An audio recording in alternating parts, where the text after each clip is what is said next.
Dilanjutkan daripada pembahasan kitab Risalah Mu'awanah yang sedikit lagi akan khatam. Di sini Allah Subhanahu wa taala berfirman, jadi ada beberapa perbedaan daripada ayat Quran dan daripada hadis qudsi. Ayat Quran itu lafaz dan maknanya dari malaikat Jibril. Artinya yang diterjemahkan dari Allah SWT. Sebagaimana kita ketahui, kalamullah, Allah ini zat yang maha berbicara. Bagaimana caranya bicaranya Allah? Bicaranya Allah tidak membutuhkan suara dan tidak membutuhkan huruf.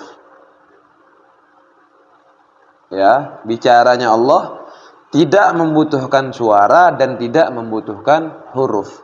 Karena kalau Allah membutuhkan suara, Allah butuh pada suara, Allah butuh pada huruf. Dan suara dan huruf ini adalah hal yang baru, hal yang hadis. Ya, hadis bisa berubah-berubah. Kalau Allah membutuhkan suara dan huruf, Allah itu baru, Allah itu berubah-berubah dan lain sebagainya.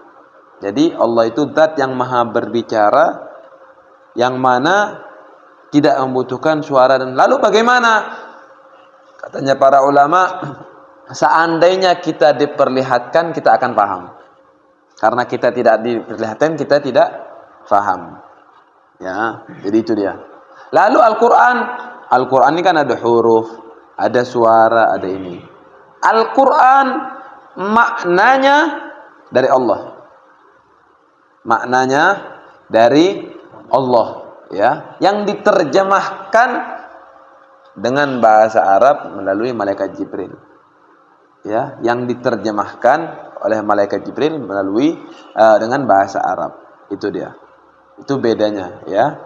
Jadi maknanya misalnya dzalikal kitabul la raiba fih. Kitab itu tidak ada keraguan di dalamnya. Nah, kita memahami kata-kata itu kitab tidak ada keraguan di dalamnya, itu maknanya. Maknanya itu dari Allah SWT. Kata-kata zalika al-kitabu la raiba fihi dan seterusnya itu diterjemahkan oleh malaikat Jibril. Nah, Al-Quran makanya lafadznya yang bisa dibaca, yang bisa dihafal dan bisa dilihat itu baru. Maknanya qadim, azali. Maknanya ini yang qadim, ya, yang azali. Jadi seperti itu. Ya, sering kita dengar ada lafaz, ada makna, ya. Gelas, ini kata-kata gelas. Gelas menunjukkan maknanya ini. Ini namanya makna. Gelas, kata-katanya, lafaznya, maknanya ini. Ya. Nah, maknanya itu dahulu. Kata lafaznya itu baru, yang bisa berubah. Ya, itu di Al-Qur'an. Nah, Al-Qur'an bedanya sama hadits qudsi. Al-Qur'an itu yang seperti itu. Hadits qudsi yang diterjemahkan, yang diriwayatkan oleh Nabi Muhammad SAW. Ya, yang diriwayatkan oleh Nabi Muhammad SAW. Nabi SAW berkata, saya riwayatkan ini perkataannya Allah SWT. Begitu. Ya, makanya Al-Quran dia harus dipegang dengan suci. Hadits qudsi tidak harus. Ya, boleh dalam keadaan bersuci, boleh tidak bersuci kita menyentuhnya. Artinya boleh kita dalam keadaan junub sekalipun boleh kita baca. Al-Quran tidak boleh dalam keadaan junub. Hadits qudsi boleh. Dan ada banyak sekali perbedaan antara hadits qudsi dan Al-Quran. Tapi dua-duanya firmannya Allah Subhanahu Wa Taala. Dua-duanya ini ada kesamaan, yaitu firmannya Allah Subhanahu Wa Taala. Di sini Allah Subhanahu Wa Taala berfirman, ya ibadi, lau anna awwalakum, seandainya orang-orang yang paling pertama di antara kalian, wa akhiram, orang yang paling akhir di antara kalian. Artinya orang dari zaman pertama sampai akhir zaman, mereka itu wa insakum, dan bentuk manusia di antara kalian, semua manusia, wa jinnakum, dan bentuk jin daripada kalian, kanu ala atqa qalbi rajulin wahid. Mereka itu semuanya orang bertakwa, semuanya bertakwa kepada Allah. Dari awal sampai akhir mereka itu bertakwa kepada Allah Subhanahu wa taala. ma zada mulki syai'a. Itu sama sekali tidak menambah kekayaanku, kerajaanku di sisi Allah Subhanahu wa taala. Dilanjutkan, ya ibadi, wahai hambaku, lau anna awwalakum, seandainya orang yang pertama kali, wa akhirakum, orang yang paling akhir, wa insakum, jenis manusia kalian, wa jinnakum, jenis jin daripada golongan kalian, kanu ala afjari qalbi rajulin minkum, mereka semua adalah orang yang paling jahat di antara kalian, ma naqasa dalika min mulki, itu sama sekali tidak mengurangi kerajaannya Allah Subhanahu wa taala.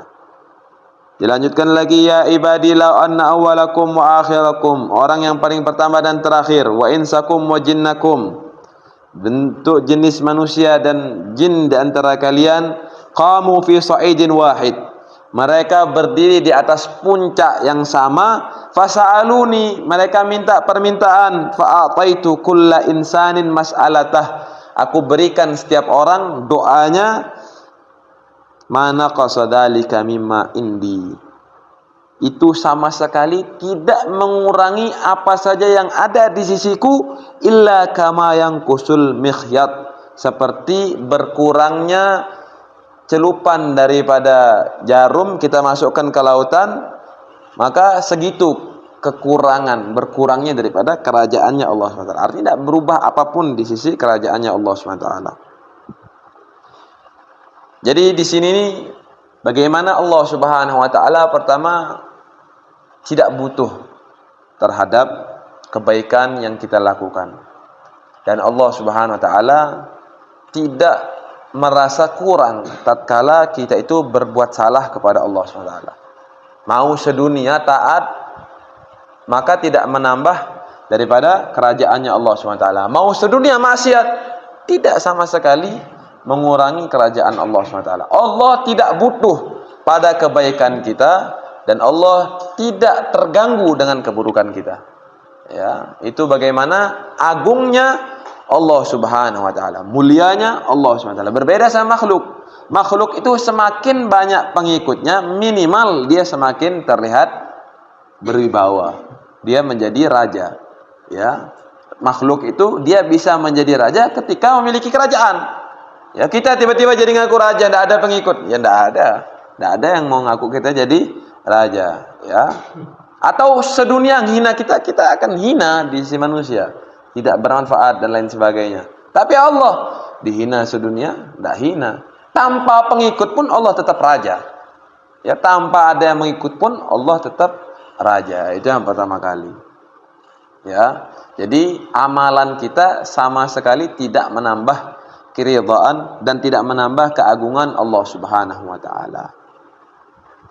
Yang kedua, daripada hal ini, Allah Subhanahu wa taala ingin menaruh sunnatullah fi khalqih. Memang sudah aturannya Allah di dalam hambanya, ada hamba itu yang taat, ada hamba itu yang maksiat. Allah bilang seandainya Allah tidak mencatat orang semuanya menjadi ahli taat, dan Allah tidak mencatat semua orang menjadi ahli maksiat, tidak. Ada yang taat, ada yang maksiat. Memang sunnatullah, ada yang baik, ada yang buruk. Ya, di dalam kerajaannya, di dalam dunia ini ada yang taat, ada yang maksiat. Jadi seperti itu. Makanya kita tidak boleh berdoa, ya Allah ampunilah dosa seluruh muslimin semua dosanya. Tidak boleh. Itu salah satu doa yang dilarang. Karena memang ada muslim yang tidak diampuni dosanya. Ya, kalau misalnya ya Allah ampuni dosanya sekota Mataram ini boleh. Tapi seluruh kaum muslimin di dunia yang hidup yang mati, semua dosanya ampunin ya Allah. Itu tidak boleh katanya. Ya, semuanya. Kalau Allah, ya Allah ampunilah kaum muslimin, tidak apa-apa. Tapi semua kaum muslimin ya Allah, tanpa terkecuali ya Allah, ampuni dia. Allah sudah membuat aturan, Allah mampu mengampuni, bahkan orang kafir pun Allah mampu ampuni. Tapi Allah sudah membuat aturan, ada memang orang-orang yang tidak diampuni dosanya. Jadi seperti itu. Ya. Jadi memang sudah sunnatullah, ada yang baik, ada yang buruk, ada yang taat, ada yang maksiat, ya. Makanya di dalam golongan, semua golongan yang kita lihat di dunia ini, dia terbagi menjadi dua. Apapun warnanya dia terbagi menjadi dua. Ya, mau apapun warna partainya, apapun warna kelompoknya, apapun warna sukunya, diterbagi menjadi dua. Allah bilang wa ashabul yamini ma ashabul yamin, kelompok kanan sungguh bahagia kelompok kanan, wa ashabus shimal, kelompok kiri sungguh celaka kelompok kiri. Itu dia. Apapun warnanya. Jadi seperti itu. Nah, itu dia daripada sunnatullah. Ya, memang sudah aturan daripada Allah SWT. Makanya al-haq wal batil, hak dan batil itu senantiasa berperang, senantiasa bermusuhan. Imma yang haknya nampak sehingga batilnya tertutup, atau imma yang batilnya nampak yang haknya tertutup. Ya, dia begitu. Semuanya tetap dia 50% itu tetap.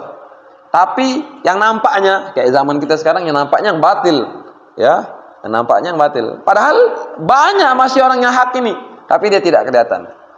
Ya, begitu juga ya. Nah, jadi itu sunnatullah, aturan Allah Subhanahu wa taala di dalam menciptakan dunia ini. Ya, yang ketiga, jin pun itu nanti ada yang masuk surga. Ya, jin itu ada yang masuk surga. Artinya mereka itu makhlukuna lil ibadah. Mereka juga diciptakan untuk wajib ikut syariatnya Nabi Muhammad sallallahu alaihi wasallam. Ya, ikut syariat. Ada yang ikut syariatnya Nabi, ada yang tidak ikut juga. Ya, jin, daripada golongan jin. Jadi itu dia daripada hal ini. Yang keempat, ini bukan berarti Allah itu tidak atau mencegah kita membela dia. Tidak ada di sini dalam ini. Allah hanya berfirman, kalaupun sedunia ini maksiat kepada aku, tidak mengurangi daripada kerajaan aku, kata Allah. Ya, bukan artinya Allah melarang orang untuk membela Allah. Ya, sekarang orang ngapain bela Allah? Allah itu udah mulia, Allah itu sudah agung, jangan bela Allah. Bela diri kita sendiri yang masih hina ini. Ini kan pergerakan liberal, ya, yang salah paham. Memang Allah tidak butuh pembelaan kita, iya, tapi bukan berarti Allah melarang kita membela dia. Ya, Allah sendiri mengatakan intan surullah, apabila kalian menolong Allah, artinya tentu syariatnya Allah ini dan lain sebagainya. Allah tidak butuh pembelaan, ya, tapi bukan berarti Allah melarang orang membela dia. Ya, jadi seperti itu. Jadi tetap membela Allah itu wajib. Ya, membela Allah itu, membela syariat Allah itu hukumnya wajib, ya'tham. Karena ridha bil ma'siyah, maksiyah, ridha atas kemaksiatan, maksiat. Ya, jadi seperti itulah kita, salah satunya mencegah kemaksiatan itu bentuk kita daripada membela Allah Subhanahu wa taala. Jadi itu dia. Ya, jadi kemudian yang kelima juga bagaimana pelajaran di sini kita mampu menyadarkan diri kita bersandar hanya kepada Allah Subhanahu wa taala. Jangan kita bersandar kepada apapun yang ada di dalam diri kita. Ya. Sebagaimana Nabi Musa alaihissalam. Nabi Musa alaihissalam ditanya, "Fama tilka biyaminika ya Musa?" Apa itu yang ada di tangan kananmu wahai Musa? Ya, Allah tanya. Di sini ada sebagian ahli tafsir, ajibnya dia mengatakan Allah itu cemburu ketika di hadapannya Allah Nabi Musa masih berpegangan dengan tongkat. Tidak boleh engkau itu berpegangan kepada raja selain aku wahai Musa. Jangan engkau mengandalkan apapun selain aku di saat ini wahai Musa. Di hadratullah, di hadrahnya Allah saat ini engkau jangan bertumbuh pada itu wahai Musa. Ya, di sini ahli tafsir itu mengatakan Allah tanya kepada kita semua, apa yang menjadi senderan kita? Toko kita, usaha kita, kerjaan kita, apa itu? Alqiha ya Musa. Allah bilang, "Amatil ka biyaminika ya Musa?" Qala hiya asaya. Wahai Allah, ini adalah tongkatku. Ya, pekerjaanku, bisnisku, usahaku yang menjadi sandaran diri kita. Harus kita usaha, tapi jangan itu menjadikan sandaran. Tetap kita bersandar hanya kepada Allah SWT. Alqiha ya Musa. Allah bilang, lempar dia wahai Musa. Buang dia. Jangan kamu berada di hadrahku, bersandar kepada selain aku. Ya, karena man i'tamada ala malih qal.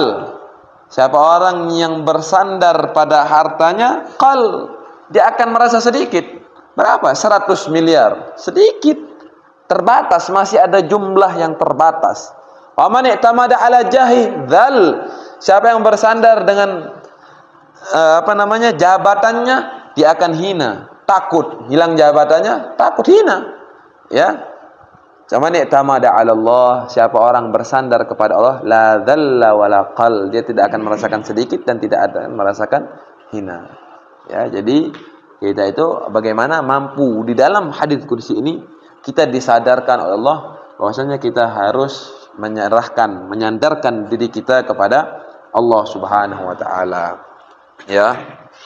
Wattakhadhu min dunillahi alihatan la'allahum yunsurun. Ya. Mereka orang-orang kafir itu menjadikan selain Allah alihah, menjadikan selain Allah itu sebagai tuhannya. Untuk apa? La'allahum yansurun, agar mereka itu dapat pertolongan. Dia sembah ini, dia sembah ini, dia sembah ini agar dapat pertolongan. Ya, dia merasa pertolongan cepat daripada selain Allah SWT. La yastati'una nasrahum. Ya, mereka sama sekali tidak dapat menolong mereka. Ya, jadi sama sekali jabatan kita, apapun itu sama sekali tidak mampu menolong kita. Tetap kita harus bersandar kepada Allah Subhanahu wa taala. Iya, kita harus usaha, harus ini wajib usaha. Tapi jangan menjadikan itu sandaran di dalam kehidupan kita. Jadi itu dia. Ya, jadi kerajaannya Allah ini wasi'. Kerajaannya Allah ini sangatlah luas. Tidak terbatas, tidak dia mengurang, sebagaimana sering kita dengar bagaimana Nabi Sulaiman alaihissalam ketika itu izin kepada Allah untuk memberikan semua makhluk di dunia ini makan. Akhirnya dikasih izin cuman sehari, cuman ngasih ikan paus saja sudah habis kerajaannya Nabi Sulaiman alaihissalam. Jadi itu dia. Daripada kerajaannya Allah Subhanahu wa taala. Allah yang Aziz, Al-Ghafur, Al-Malik dan seterusnya. Jadi itu dia. Kemudian bagaimana di sini Allah Subhanahu wa taala memang tidak membutuhkan daripada amaliah kita, tapi Allah Subhanahu wa taala telah sangat sekali memberikan peluang kita untuk taat kepadanya. Ya, sangat manjakan Allah SWT kepada kita, terlebih kita umatnya Nabi Muhammad SAW ini banyak sekali peluang kita ini untuk menjadi hamba yang takwa. Hamba yang takwa peluangnya besar sekali. Ya, termasuk Allah ini lam yu'ajjilillah iqabah. Allah ini daripada rahmatnya kepada kita, Allah tidak mempercepat balasannya. Kalau seandainya karena maksiat kita Allah mempercepat balasan, akan cepat kita ini sengsara. Ya, semisalnya zaman Nabi Lut alaihissalam, mereka itu melakukan kawin jenis, melakukan zina jenis sesama jenis. Itu mereka sadar mereka melakukan hal yang mungkar. Mereka sadar ini maksiat mungkar. Tapi zaman kita sekarang ini mau dibuat legal, mau dibuat diperbolehkan. Ini lebih mungkar daripada Nabi Lut alaihissalam.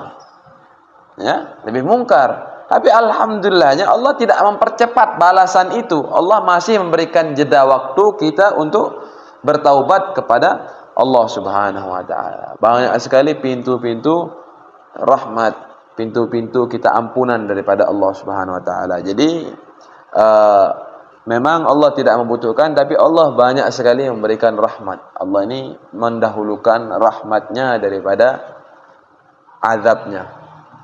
Allah Subhanahu wa taala bilang, "Nabbi ibadi anni anal ghafurur rahim." Wahai salah satu malaikat waktu itu ingin bertamu kepada Nabi Ibrahim, dia bilang, "Kasih tahu ibadi, hamba-hambaku, anni, aku ini, ana, lagi Allah bilang aku ana. Anni, kalau Allah bilang annil ghafurur rahim sudah cukup. Ya, annil ghafur, sesungguhnya aku, sudah cukup. Tapi anni, ana, lagi Allah bilang. Taukid, kalau dalam nahwu namanya taukid lafzi. Lagi Allah bilang aku, Ghafur Rahim. Aku ini zat yang ghafur, bukan ghafir. Ghafir itu mengampuni. Kalau ghafur, zat yang maha mengampuni, sangat mengampuni. Kalau misalnya di dalam bahasa Arab itu dharib. Dharib itu satu kali mukul.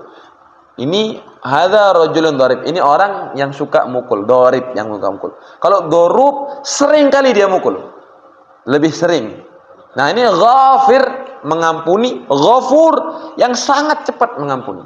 Ghafur.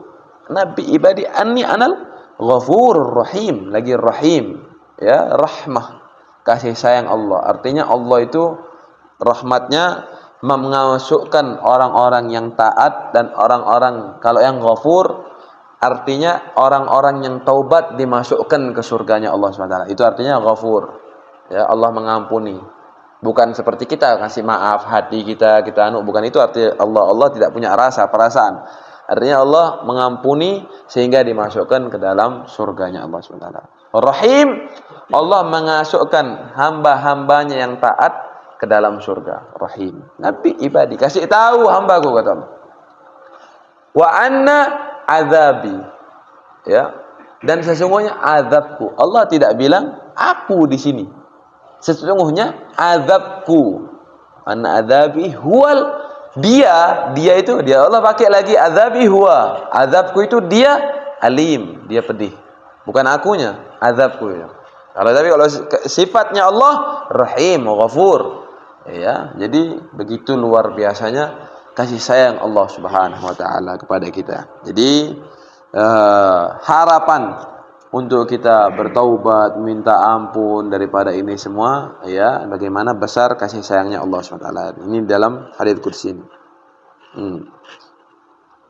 Jadi itu dia di dalam hadits qudsi. Wallahu a'lam bishawab.